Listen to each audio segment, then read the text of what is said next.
Eu estou me referindo ao sal integral. Não é o sal que você conhece, chamado sal de cozinha, que é esse branquinho que você coloca na mesa. Esse aí, ele é apenas cloreto de sódio.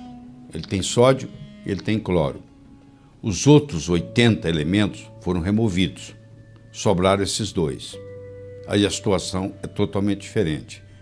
Eu vou conversar com você da importância do sal integral, com mais de 80 minerais. Então, por que nós vamos usar o sal? Essa que é a pergunta. Na literatura, tem inúmeros livros sobre isso. Estou mostrando alguns aqui para você ter uma ideia. Por exemplo, esse livro aqui do David Brownstein é excelente para você ter uma ideia geral sobre o sal, tá? Ele mostra a importância do sal na saúde humana, tá? E o sal que eu estou me referindo é o sal não refinado. Esse é que interessa. Então eu tenho 4 mitos que eu quero discutir com você aqui. Primeiro mito é que não existe diferença entre sal refinado e sal não refinado. A maioria acha que é a mesma coisa, que não faz diferença. E é a diferença que faz a diferença. O segundo mito, uma dieta baixa em sal é saudável. Não é verdade. Vou provar para você que estudos mostram que se você fizer uma dieta baixa em sal, primeiro você tem muito menos energia. E você vai a longo prazo sofrer uma série de consequências. Então essa chamada dieta hipossódica, ela não é uma dieta saudável e ela é usada demasiado na medicina. Terceiro, que produtos baixos em sal são os preferidos. Não é verdade. Você vai ver que o sal é muito importante na saúde. E quarto, que é o mais comum, que você escutou tantas vezes, que você tem que diminuir o sal para não causar pressão alta. Porque todos os estudos que foram feitos, mostrando que sal pode, de alguma forma, aumentar ligeiramente a pressão, que é muito pouco também, foi feito com sal não integral. Foi feito com sal refinado. Então ninguém fez um estudo com sal não refinado, com sal integral. Todo o trabalho foi feito com sal de cozinha, que eu não estou recomendando, em hipótese alguma. Entendeu? Vamos começar com o primeiro mito. Não existe diferença entre sal refinado e sal não refinado. O sal é extraído na forma de salmoura e então tratado com substâncias químicas, ferrocianeto de sódio, citrato de amônia, silicato de alumínio e dextrose, para a remoção de minerais, que nós chamamos aqui de impurezas, por incrível que pareça, são todos minerais importantes, ficando apenas o cloreto de sódio. Então, para ficar o cloreto de sódio e eliminar todos os outros e fazer ele ficar bonitinho, branquinho, você está contaminado com ferrocianeto de sódio, com citrato de amônia, com silicilato de alumínio e com dextrose, ou dextrose. Então você tem substâncias, resíduos que ficam lá. Então esse é o primeiro mito. Eu vou discutir com você a importância do pH, que é o potencial hidrogênio iônico. O nosso sangue tem um pH de 7,35, 7,45, vamos pôr uma média 7,4, que é mais ou menos também o pH intracelular, 7,35 por aí, e a gente tem que manter essa pequena alcalinidade para manter a saúde. E tudo aquilo que nos adoece também nos acidifica.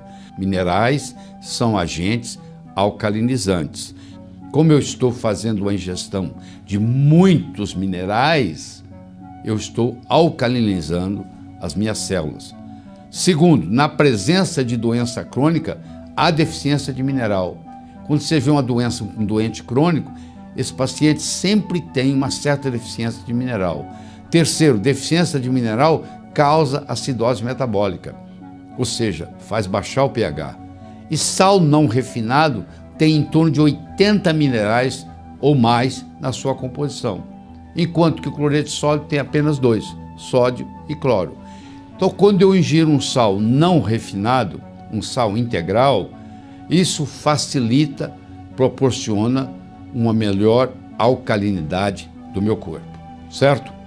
O sal não refinado é usado no tratamento da exaustão adrenal, quando você tem a síndrome do burnout, quando você chuta o pau da barraca, o estresse é um limite máximo, você só sai se você fizer uso de sal. Ajuda na asma, na rinite alérgica, ajuda no processo de detox, ajuda no diabetes, ajuda na fadiga e, claro, ajuda em pacientes que têm o chamado hiponatremia, onde o sódio no plasma, no sangue, no plasma, está abaixo de 141 miliequivalente por litro. Então eu tenho uma aplicação muito grande do sal não refinado. O segundo mito que existe sobre o sal é que uma dieta baixa em sal é saudável. Para a maioria dos pacientes, uma dieta baixa em sal não altera os níveis da pressão arterial. Em nada. Por outro lado, quando o sal não refinado é dado para pacientes com deficiência de sal, há uma redução da pressão arterial elevada. Vou dar um exemplo para você. O paciente tem uma pressão alta, como nós já discutimos aqui nesse programa, porque ele tem deficiência de magnésio. E eu dou para ele um sal integral, um sal não refinado, que tem um certo percentual de magnésio. E agora essa suplementação com esse sal vai fornecer esse magnésio que vai promover o relaxamento dos vasos e vai baixar a pressão. Então, por incrível que pareça, parece para você até um paradoxo, que eu estou dando sal e estou diminuindo a pressão arterial. Elevados níveis de insulina são associados com risco aumentado de doença cardiovascular, diabetes, obesidade e hipertensão. A insulina aumenta na presença de dieta baixa em sal. Aqueles pacientes que você está dando dieta baixa em sal, aqueles pacientes que estão fazendo uso de uma dieta sem sal ou com pouco sal, eles têm uma tendência em aumentar a insulina, que vai aumentar a resistência insulínica, que vai piorar o diabetes, que vai piorar a hipertensão e que vai facilitar a doença cardiovascular. E não sou eu que estou falando isso, não. Isso está publicado, muito publicado. Tem estudos mostrando, como esse estudo do Rio aqui, Dr. Rio, mostrando que a dieta baixa em sal, ela aumenta a aldosterona, ela aumenta a renina, ela aumenta a angiotensina e ela aumenta a noradrenalina. E ainda aumenta a resistência insulínica. Isso tudo que eu mostrei aqui são coisas indesejáveis causadas pela dieta baixa em sal. Então esta não é a solução. Simplesmente tirar o sal da dieta. Acrescentar cloreto de sódio também não é a solução, porque aí eu tenho outros problemas. O que eu tenho que testar, eu convido você a testar, é o sal não refinado, é o sal integral. A dieta baixa em sal causa deficiência de sódio, que aumenta a produção de aldosterona, que aumenta a retenção da água intra e extracelular, que diminui a concentração de potássio, que diminui a concentração de magnésio, que levam a desidratação e fadiga. Então, o paciente que está fazendo uma dieta sem sal ou com muito pouco sal é uma pessoa cansada. Ela está sempre reclamando que está fadigada. Quando você introduz o sal não refinado, o sal integral, esse paciente cura a fadiga, o cansaço que esse paciente tem. Olha que interessante, publicado no American Journal of Hypertension. Há uma elevação do LDL colesterol nos pacientes em uma dieta baixa em sal. Mais um dado mostrando para você que dieta baixa em sal não é a solução. Eu posso mostrar vários. Nós vamos estar discutindo isso aqui. O terceiro mito é que devem ser recomendados produtos baixos em sal.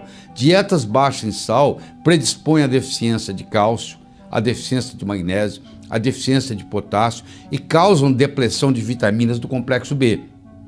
Estudos têm demonstrado que deficiência de minerais e vitaminas aumentam a morbidade e a mortalidade de doenças cardiovasculares, que é a que eu estou tentando reduzir. Então o efeito é exatamente o oposto do que vem sendo pensado.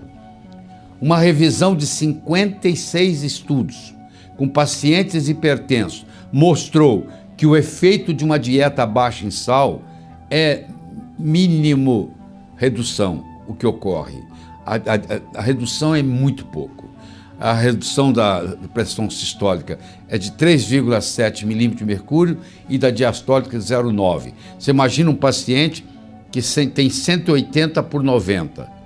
ele vai terminar com 176,3 por 89,1. Ou seja, falar de outro modo, um paciente que tem 18 por 9 de pressão, que está elevado. Se eu fizer uma dieta sem sal, o máximo que ele vai chegar é 17,6 por 8,9. Você vê que não mudou muito não. Não fez tanta diferença nenhuma do ponto de vista prático. Isso é uma meta-análise de 56 estudos publicados no JAMA, uma revista de alta credibilidade no meio médico. Sal integral não refinado destoxifica o organismo de bromo, tóxico com inúmeras consequências indesejáveis. O bromo é praticamente um veneno, é um halogênio que é venenoso, que infelizmente hoje no fermento brasileiro usa-se o bromo. E o bromo, que você come pão, por exemplo, você comer pão, massa fermentada, é feita com bromo. Então, se você ingere pão todos os dias, você tem uma certa intoxicação por bromo. E um jeito de você se livrar do bromo é fazer uso do sal integral. Mais uma razão para você fazer uso de sal integral. A dieta baixa em sal causa acidose, aumenta o risco de doença cardiovascular e mortalidade, causa dislipidemia, ou seja, perturba o colesterol e os triglicérides, faz um desequilíbrio de vitaminas e minerais e promove um acúmulo de substâncias tóxicas.